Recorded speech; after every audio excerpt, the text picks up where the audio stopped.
Hello អ្នកទាំងអស់គ្នាមុននឹងចូលទៅកាន់សាច់រឿងសូមអ្នកទាំងអស់គ្នាចុច like ហើយនិង subscribe comment រូបិយដល់ admin ម្នាក់មួយផងណាអរគុណ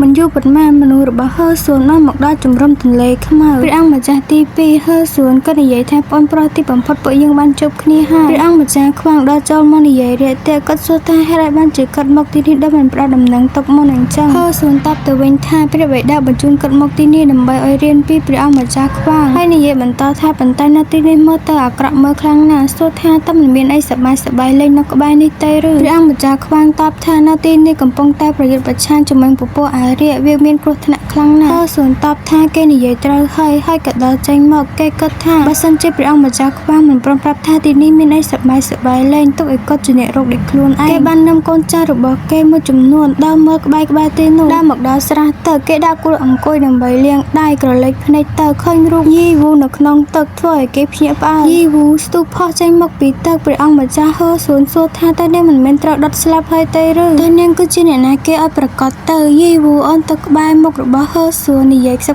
បថានាងចង់ស៊ីគេបន្ទាប់ពីលឺអញ្ចឹងហើយគេចាប់លើកយីវូដាក់លើស្មាបញ្ជាឲ្យកូនចៅរបស់គេកុំឲ្យមកតាមហើយពួកគេទាំងពីរនាក់នោះឃ្លានចាក់ទឹកដងនៅគុំព្រៃបន្ទាប់ពីចាក់ទឹកដងហើយគេគិតថាការជួបមនុស្សស្រីមិនស្គាល់មុខនៅកន្លែងបែបនេះគឺជារឿងនឹកស្មានមិនដល់ការរួមរយៈមានន័យថាខ្លាចជាដៃគូហើយគេមិនចង់រួមរយៈជាមួយនឹងមនុស្សស្រីដែលមានឋានៈទាបឡើយគេឃើញយីវូចាប់ដើមក្រោកឈរគេសួរថាតើនាងចង់ទៅណាយីវូមិនបានតបនោះទេនាងដកតម្រង់ចូលទៅក្នុងព្រៃបាត់ស្រមោលជ្រាបគេគិតថាមនុស្សស្រីម្នាក់នេះពិតជាចម្លែកណាស់យប់ឡើងនៅក្នុងតង់ព្រះអង្គម្ចាស់ហើសួនចាប់ដើមមានបញ្ហាព្រះអង្គម្ចាស់ខ្វានមកសួរថាតើមានបញ្ហាអីហើសួនតបទៅវិញថាគេមិនដឹងនោះទេថាមានរឿងអីកើតឡើងស្រាប់តែរមាស់នឹងឈឺចាប់ត្រង់កន្លែងស្អីនោះព្រះអង្គម្ចាស់ខ្វាននិយាយថាកុំបារម្ភអីចាំគាត់រកអ្នកមកជួយគិតថាបងប្រុសម្នាក់នេះពិតជាល្ងងមែនតើគេត្រូវទៅពឹងពាក្យក្មេងស្រីទៅម្នាក់នោះទៀតហើយមែនទេបន្ទាប់ពីហ៊ុនមកដល់ព្រះអង្គម្ចាស់ខ្វាងដើរមកបើកភួយហើយហ៊ុនមើលកន្លែងអាចុចនឹងអូយវេទនាដល់ពេលសម្រាប់ដល់ពួកកន្លែងចឹងគាត់និយាយថាកន្លែងចុចនោះស្រាប់តែចាប់ដើមរលួយទៅបន្ទាប់ពីហ៊ុនឃើញអញ្ចឹងហើយនាងបិទភ្នែកនាងតបទៅវិញថានាងមិនអាចជួយអីបានច្រើននោះទេនាងគ្រាន់តែអាចជួយបន្ធូរគាត់ជាបណ្ដោះអាសន្នប៉ុណ្ណោះព្រះអង្គម្ចាស់ខ្វាងនិយាយថាគាត់បានចាត់ចែងឲ្យមនុស្សទៅហៅបូជាចាមមករួចហើយគ្រាន់តែឲ្យនាងរិសាគាត់បាន 2-3 ថ្ងៃឲ្យនៅរស់ដល់ថ្ងៃដែលបូជាចាមមកដល់ហ៊ុនតបថាមិនឲ្យនោះទេនាងនឹងស្នាក់នៅទីនេះ 2-3 ថ្ងៃហើយព្យាយាមព្យាបាលគាត់ឲ្យអស់ពីសមត្ថភាពនៅយប់បន្ទាប់ហ៊ុនកំពុងតែអង្គុយអាំងសាច់ញ៉ាំបៃឌីបានអាំងសាច់ឲ្យហ៊ុនសាន់វាយឃើញអញ្ចឹងហើយគេសួរថាតើនាងកំពុងតែធ្វើអីហ៊ុនតបទៅវិញថាពួកយើងកំពុងតែអង្គុយអាំងសាច់ញ៉ាំលោកគាត់តែអង្គុយចុះមកសិនមកបៃឌីក៏ប្រឡាក់សាច់អាំងឆ្ងាញ់ខ្លាំងណាស់លោកគាត់តែសាញ៉ាំបន្តិចទៅបៃឌីហើយនឹងព្រះអង្គម្ចាស់ខ្វាងអង្គុយមើលហ៊ុនដែលកំពុងតែនិយាយជាមួយនឹងសាន់វាយតបថាអរគុណហើយគាត់ឲ្យអាំងវាញ៉ាំតែខ្លួនឯងបានហ៊ុនងាកមកនិយាយជាមួយនឹងបៃឌីនាងនិយាយថាខ្ញុំគិតថាសាន់វាយមើលតែដូចជាបងប្រុសរបស់លោកអញ្ចឹងតើលោកគិតយ៉ាងម៉េចដែរបន្ទាប់ពីលឺអញ្ចឹងហើយបៃឌីហើយនឹងសាន់វាយពួកគេទាំងពីរនាក់សម្លឹងមើលមុខគ្នាហ៊ុន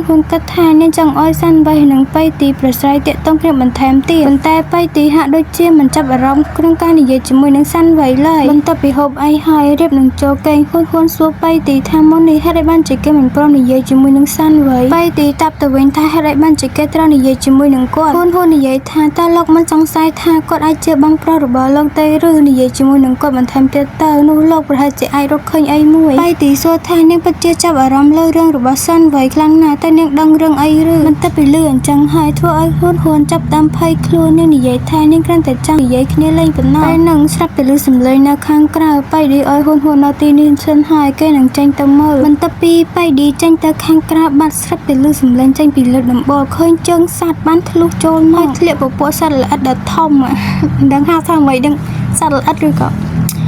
មកមិននេះគ្នាសត្វអីនេះអាមានពុញយ៉ាទៅតកៅហៅតកៅហៅ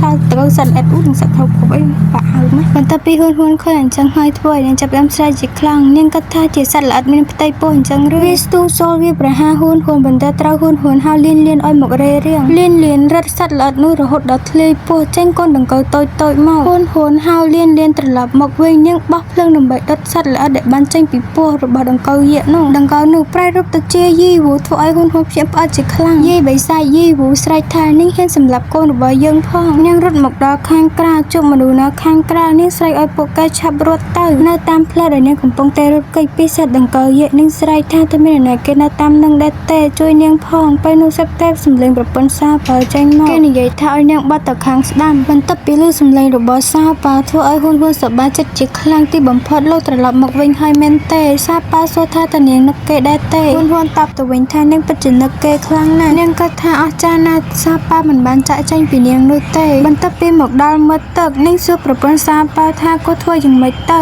គ្មានផ្លូវទៅមុខទៀតនោះទេដង្កូវយក្សនឹងជិតតាមមកដល់ហើយសាប៉ាប្រាប់ឲ្យហ៊ុនលោតចុះទឹកសត្វល្អិតទាំងអស់នោះវាមិនចូលចិត្តទឹកឡើយបន្ទាប់ពីលឿនសឹងនាងស្ទុះលោតចុះក្នុងទឹកភ្លាមនៅពេលដែលសត្វល្អិតដង្កូវយក្សនោះបានមកដល់ដោយសារតែឃើញហ៊ុនលោតចុះទឹកសត្វល្អិតដង្កូវយក្សនោះក៏ត្រឡប់ទៅវិញដោយសារតែក្រសែទឹកហូរខ្លាំងពេកធ្វើឲ្យហ៊ុនចាប់ផ្ដើមលងពេលនោះស្រាប់តែមានបរិសម្នាក់សក់វែងពើលឿងនិងមានត្រចៀកវែងសក់ទេមួយអ្នកទាំងអស់គ្នាថាជាអ្នកណាគេស្រែតមានគឺមានដឹងហើយថាជាអ្នកគេយំទៅអត់មានឡើងអូ my god ស្អាតជាងតួយរំស្អាតជាងប្តីហ៊ុនទាំង4នាក់ផ្កាយហើយនឹងតួថ្មីយរំទៅអត់មានអូឡុងហ្មងស្អាតជាងប្តីហ៊ុនទៀតយរំទៅតួស្រីដែលមានប្តីមិនហើយប្រកបទេអេមានឃើញយរំអេមានអូឃើញរូបភាពមួយដែលមានរូបហ៊ុននិងរូបមនុស្សប្រុសដល់ទៅ6នាក់ទាំងអស់គ្នាតែពេលចុះតាមរឿងហ្នឹងទោះស្រីមានប្តីមកឲ្យប្រកបទៅអត់មានវែងកុំនិយាយតែប៉ែយចូលមកកាត់ស្អីរបស់យើងវិញនៅពេលដែលនាងលងទឹកនាងមិនទាន់បាត់សតិភ្លាមនោះទេសម្លេងនៅក្នុងចិត្តរបស់ហ៊ុនបានឃើញស្រមោលរបស់នរណាគេម្នាក់តើគេគឺជាអ្នកណាគេទៅមកលោកមិនច្បាស់សោះសាក់ពើមាសដ៏ស្រស់ស្អាតបែបនេះដូចជាពន្លឺព្រះអាទិត្យនៅថ្ងៃបន្ទាប់ពីហ៊ុនភ្ញាក់ដឹងខ្លួននាងក្រឡេកមើលជុំវិញខ្លួនរបស់នាងឆ្កែខ្លាំងណាស់ថានាងកំពុងតែនៅទីណានាងសម្លឹងមើលទៅមាត់ទឹកអីដែលនាងនៅចាំគឺនាងត្រូវបានសត្វដង្កូវយក្សដ៏ធំមួយកំពុងតែដេញតាមវាប្រហារហើយបន្ទាប់មកនាងក៏លងទឹកពេលនោះនាងស្រាប់តែនឹកឃើញរឿងមួយនេះបានស្រែកហៅប្រពន្ធសាប៉ាលោកត្រឡប់មកវិញហើយសម្លេងជុំវិញខ្លួនរបស់នាងស្ងាត់ជ្រាបហ៊ុនចាប់ផ្ដើមយំលោកកុហកខ្ញុំលោកបោកប្រាស់ខ្ញុំម្ដងទៀតហើយសម្លេងប្រពន្ធសាប៉ាបន្លឺឡើងគាត់សួរថាតើអ្នកណាគេបោកប្រាស់នាងប្រាប់គាត់មកទុកឲ្យគាត់ជាអ្នកចាត់ការហ៊ុនសួរថាសាប៉ានោះគឺជាគេមែនទេនាងគាត់ថាគេបានចាក់ចេញពីនាងបាត់ហើយសាប៉ាតបថាឥឡូវនេះគេត្រឡប់មកវិញហើយគេនឹងមិនចាក់ចេញពីនាងទៀតឡើយហ៊ុនសួរថាពិតមែនឬនាងនិយាយទាំងយំនាងពិតជានឹកគេខ្លាំងណាស់ពេលដែលគេទៅបាត់នាងគាត់ថាគេនឹងមិនត្រឡប់មកវិញនោះទេសម្លេងសាប៉ាស្ងាត់នាងសួរថាហេតុអីបានជាគេមិននិយាយតើគេនៅតែខឹងនាងមែនទេសាប៉ាតបថាការប្រយុទ្ធមិញដោយសារតែគេខំប្រាក់កម្លាំងរបស់គេដើម្បីអូសនាងឡើងច្រាំងអញ្ចឹងហើយធ្វើឲ្យគេរៀងអស់កម្លាំងបន្តិចហ៊ុននិយាយថាពិតមែនឬសាប៉ាដែលបានជួយសង្គ្រោះនាងការប្រយុទ្ធមិញតើគេអាចប្រែក្លាយទៅជាមនុស្សបានមែនទេសាប៉ាតបថាពិតមែនហើយប៉ុន្តែត្រូវការប្រើធម្មពលច្រើនអញ្ចឹងហើយពេលនេះគេសុំទៅសម្រាកសិនហើយហ៊ុននិយាយថាអញ្ចឹងលោកក៏ទៅសម្រាកទៅនៅពេលដែលលោកជាសះស្បើយចាំពួកយើងមកនិយាយគ្នាលេងនាងក្រឡេកមកជុំវិញទីនោះដំបងត្រូវតែរកអាហារមួយចំនួនញ៉ាំសិនដើម្បីទ្រទ្រង់ក្រពះរួចហើយត្រូវតែរកផ្លូវត្រឡប់ទៅជំរំវិញនៅពេលដែលនាងកំពុងតែស្វែងរកអាហារស្នាមម៉ាក់នៅលើករបស់នាងចាប់ផ្ដើមប្រតិកម្មនៅក្នុងទឹកស្រាប់តែមានពពុះនឹងលេចរូបបរិសម្នាក់ចេញមកទេមើលទៅជាអ្នកគេទៀតមានរំទឹកផ្កាយពីវគ្គទៅវគ្គស្អាតសាហាវសំធ្វើប្តីមួយទៀតហ្មងហ៊ុនបន្ទាប់ពីឃើញបរិសម្នាក់លេចចេញមកពីទឹកនិងសួរថាគេមកនៅធ្វើអីនៅទីនេះវិជាអ្នកទាំងអស់គ្នាហ៊ុនមើលផ្កាយអត់ស្គាល់នោះទេកាយតាបឋានគេកំពុងតែងុយទឹកបន្ទាប់ពីលឺអញ្ចឹងហើយធ្វើឲ្យហ៊ុនអៀនជាខ្លាំងនឹងបែរមកចែកនឹងនិយាយថាសុំទោសផងដែលរំខានអញ្ចឹងលោកក៏តែងុយទឹកបន្តទៀតទៅកាយនិយាយថាគេមើលមិនឃើញនោះទេតែនាងអាចជួយយកសម្លៀកបំពាក់មកឲ្យគេបន្តិចបានដែរទេគឺវានៅលើថ្មហ៊ុនលឺអញ្ចឹងហើយនឹងតាប់យកព្រមនឹងគាត់ថាតើគេពិការភ្នែកមែនទេនាងបានយកសម្លៀកបំពាក់ហុចឲ្យផ្កាយយូយសង្ហាកប់មកអ៊ុយទាំងបាត់តែខ្លាំងនាងសួរថាតើពួកយើងទាំងពីរនាក់ធ្លាប់ស្គាល់គ្នាពីមុនដែរទេកាយគាត់ថានាងមកខ្ញុំមិនស្គាល់នោះទេរាងកាយរបស់ខ្ញុំផ្លាស់ប្ដូរទៀតហើយកាយនិយាយថានាងនិយាយចេញមកប្លែកហ៊ុននិយាយថាប្រហែលជានាងចាំមនុស្សខុសហើយនាងសួរថាហេតុអីបានជាគេមកនៅទីនេះតែម្នាក់ឯងតើគេរស់នៅឯណាកាយតបថាគេរស់នៅក្នុងព្រៃខាងមុខហ៊ុនសួរថាតើគេអាចត្រឡប់ទៅវិញដោយខ្លួនឯងបានដែរទេកាយតបថាប្រហែលជាអាចហ៊ុនគាត់ថាការភ្នែករបស់គេស្អាតខ្លាំងណាស់ប៉ុន្តែគួរឲ្យ ได้แกเมื่อมันเคยเนื่องในใหญ่ทานจังตกไอเนื่องจีเนจุนแกเตอร์เนื่องยกไม่เชิงมือดำหมกอ้อยแกกันลกการเวเตอร์ช่ำหนึ่งบันเดอร์ลกดอเตอร์กับอ้อยด้วยเนื่องแน่นนั่งทวดบ่เนื่องลิ้นโหนหวนแกไอเฮาเนื่องบ้านทางโหนจอแกเว้นชั่วโมงไอกายตอบแทนแกชั่วโมงสิงรถกระแทกนอซอกแกสับแต่เมนอารมดังปีคลันมวยได้แกทลับสเกอร์บันตปีแกกระจังปีตักมองสับแต่เคยหวนเนื่องโชว์หน้าปีมกย่อมไปเนื่องย่อมวิรมลักย่อมปีเกลียดเนื่องบ้านเมื่อแทกชิมนักนั่งสมมติในการบ่มเพลินเตียงนู่ก็จะเพียบก็กระด้างบ่มเพลินนักนั่งชีวิตบอกย่อมเป็นแต่จับตั้งปีหวนสเกอร์ตัดสัญญาณปฏิบัติย่อมบอกเนื่องจับดำคล้ายชิมจิคลั่งโดยชนิดให้ไม่แต่ทั่วไปจะเมื่อมันเคยปลุกไม่เสร็จเนี่ยเนื่องจัดต้นครั้งหน้าวิหารโดยเชื่อปยังบ้านตลับเตอร์แต่การวิ่งจังบันตปีบันดาบกายหมักดาวขนมไพรหุ่นสวดแทบปยังบ้านหมักดาวขนมไพรเฮยตะไกไอตลับตะวิ่งแต่ครวนเองบ้านได้เตะกายตับท่าประหารหายหุ่นใหญ่ท่าลกดาวตะหมกเตอร์เนี่ยหนึ่งจำเมื่อเปเกโจเตอร์แกจับดำดาวใจเตอร์ยืดเตียงปีบะเป็นเอกเมื่อแกก็ท่าบสันจีเนียงเขียนเงี้ยใจ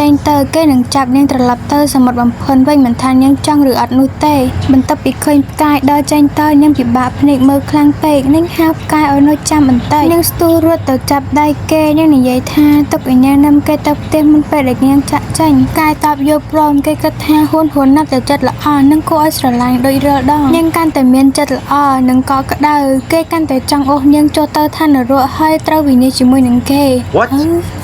ไม่เต้าไม่กระเถาโอคนใส่เข็มต่อท่านรัวได้จังสลายหน้าโอเตอร์ท่านรัวจมูกเนี่ยซับนะแกดับในเตอร์เคยมาหรือบอกแกไพรเปิดตะจิบเปิดกระหามแกกระทาวิมันจำเลยนุเตะได้แกมันไอรกเนียงเคยเดือดซาเตอรามากหรือบอกแกปีมนตรบันครบอันดับโดยคลันหรือบอกเนี่ยละเตยแกจับดำลบคลันหรือบอกสู้เล่งเจ๋งหุ่นสวดแทนตัดราจำนายเปยุปนาเตียตับยันตัดดอกกำลังหรือบอกโลกกายตับทาวิมันชงายนุเตะแกสวดทานแต่เนียงทอยเมนเตะหุ่นตับทามันเมนจังนุเตะปยังก็แต่สำหรับมันติซันเตอร์เนียงพัดครั้งนั้นเนียงมันดับมันเตะทมอเจ๋งปีหลมห่อเคยไปดีพิญญาซาบอกในสวดทางหุ่นตะโอนหน่อยน่ะหุ่นจับดำสาวเซซ่าตะเลิศมอนึงตะเวงทานยังนับขนมไพรมวยได้กบายถึงเล็กมาเว้ยมันก็จำนายเปยูนุเต้สำหรับเนี่ยนำใบตลับเต้จุ่มรมไว้เด็กคลุนไอ้ใกล้อังกุยสำลังเมอหุ่นได้กำปองเต้อังกุยสาวเซ่ซ้อนนเลิกมันเตะทมอแกก็แทงแกสก็สัญญาจิตชราเป็นใต้แกมันได้เคยหุ่นสาวเซ่แบบนี้ปีมุนหมอกนุเต้เว้ยหาโดยเชียสาวดาบอลเนี่ยสปอกสมัยเชิงเอาไว้เด็กแกก็ตัดตีมันตะเปอังกุยสำหรับบ้านมวยสระบ้าเนี่ยบอกบัวใกล้ดำใบบรรดาดำนาตะมกตีนับไปได้กำปองแต่ดาวแต้มเพลเนี่ยก็ท่าประนิทอมนะเนี่ยมันไอแบนใจข้างหน้าข้างเชิงข้างตรงบ้านนุเต้เนี่ยสูบกายท่าตลกประกอบได้แต่ท่านนี่คือจิตตึกดาวตรำตรากายตับท่าเกมันประกอบได้หุ่นในใหญ่ท่าวิจิเรื่องเล่าได้เนี่ยบ้านมอกจิมือหนึ่งโลกว่ามันดุจนุเต้โลกจะมาเชียจุ่มปบเชิงด้วนมันคานุเต้ดาวบ้านอยู่บนไตเนี่ยในใหญ่ท่าพวกยังพระเจดดาวคอพลังให้เราตินนี่เวียเมียนแต่เวียใส่ยังจับดามยกใบหมกบัดหมกหนึ่งยกมวยอ้อยกายนาตินนิกใส่จานหนึ่งชาหลังจังให้โลกก็แต่ยกเวียบัดมัดจะมอโลกใกล้ตัวยกใบบัดหมกใกล้ในใหญ่ท่าพวกยังก็แต่เตอร์หมกบรรทอเจเตอร์ไอหนึ่งจุดบรรณาเกมันเนี่ยให้สวดท่าพวกนี้พวกยังกุมปงถึงเนยนะหุ่นตับท่าในใหญ่จังกระเตยได้นัดงานบรรทอยังได้หมกจุบมันนุ่มไม่กรอมยังได้โจเตอร์เรียเตียพวกเกยังในใหญ่ท่ายังนั่งมัดเพียรบอลยังวงเวงเพลอตะเกดังได้เตะท่าเพลอตะพรมจะเจาะทมอนข้างหน้าแกตับท่าแกมันได้ลือปีพรมจะเจาะทมอนุเตะจำแกสู้ได้กูระบอกแกยังจำตินี่มือเพลย์ซ้ำแกได้มองในใหญ่จมูกหนึ่งขี้ระบอกแกในใหญ่ท่าไม่ใช่มันเนี่ยนู้ว่าจะสามันคานุเตะว่าสันเจ็ดอัสใบมกระบอกยังเช่นนี่ระบอกแกตอบท่าปดเมนหายไม่ใช่มันเนี่ยนู้เมื่อตัดอาดหน้าว่าสันจะยกเนี่ยตลอดนาทีกรงสัตว์บาดเจ็บพันดำไหลกลัวแกกระไรเมื่อตับกายในใหญ่บรรทอท่าสัตว์ชั่วโมงมันมีดำไหลจรานุเตะก็แต่จัดการเวทจอเตะบ้านให้กายสำลังเมื่อพวกแกเตียงตกมกจังอาเขตเมื่อตะปนงใบจะมันรุดคลุนเตะนาตามเพลนับไปได้กำปองเดือดทั่วดำเนินหุ่นเอาคนพวกแกคลั่งหน้าเด็กบ้านอ่อนเนียงทั่วดำเนินแต่จิ๋วมัวพอรำเนี่ยนู้นน้ำชั่วโมงชั่วโมงซิงหงให้มันเนี่ยคือชั่วโมงหูเย็นนับครั้งจำนำได้ปยังกำปองเดือดทั่วดำเนินเม่นเครียดต่างจำนวนแบบไผ่ใบเนี่ยให้เพียกันดาในโปกแกก็เชื่อได้คู่รบหูเย็นบรรทัดไปเลื่อนจังหายทั่วไอ้หุ่นเพียบป้าเจ็ดครั้งดับเนี่ยเจียงก็เชื่อได้คู่รบเนียงเม่นเตะไปจิตรันครั้งหน้าบรรทัดปีกายเลื่อนจังหายแกสู้หุ่นทาตอนนี้เม่นได้คู่เป็นแมนเนี่ยมองหนังใจไปใส่เราสมคอมมันไปดองหนังใจลายมีหน่วยชั้นพ้องแน่ไม่สมตับปนังแต่ปยุทธวดมินระเลือดปานุไตให้ไปทัววิดีโอนั่นคือลดจังลดจังดับดองเชียงสำหรับเนี่ยได้ก็ทัววิดีโอตูสับได้ให้ตูสับเป็นจ้าไป แบบให้แบกกระจกที่นั่นแบบไปทัวร์ต้องไปโหลดใจทัวร์ต้องไปโหลดใจโหลดดับดังใช่ไหมเนี่ยโมเมาแบบนั้นเลิกตีมวยแบบนั้นแต่มินทัวร์เรื่องต้องไปโหลดใจขนาดหนึ่งเราดังทัวร์โหลดใจอย่างหอยเนี่ยก็ใบแต่บนดังก็เป็นหนังไอเป็นตายแล้วนี่ก็โหลดใจดับดังเชื่อไม่ลองโอนmột lần đau ngômแต่không chưa dám thuêอย่างnày bạn mà hiện năng chẳng hạn dòng mấy trang xong tên phải chọn like subscribe comment được bảy đôi mình một hỏi trang mà bởi khuyên nhận mới cho nên chọn like nâng comment tình men tên bà thà đăng nhẹ gần đặt comment bảy đôi rồi có đại màu lâu bật mình nên chẳng màu nữa con này để tạo nên rằng mình tên chỉ một ca tôi sẽ tạm video vậy mình con bye trong video coi